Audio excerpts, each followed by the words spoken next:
The next problem statement is to understand the usage of fseek and ftell functions. So within the given program, I have initialized the variables or the identifiers. One is a file pointer and one identifier name called I for iterations. So here I am going to read a given file 1.txt into the file pointer.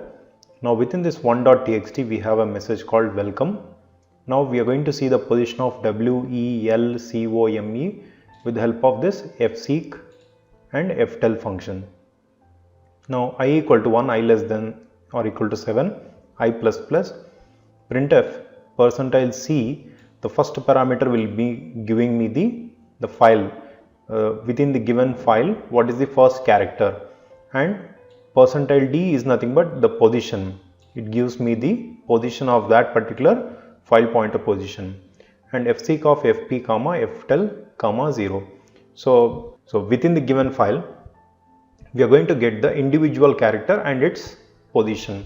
Now let me execute this code and show you the output for ftell and fseek.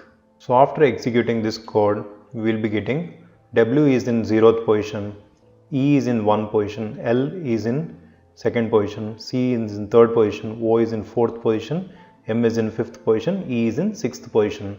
So this is how we can use fseek and ftell.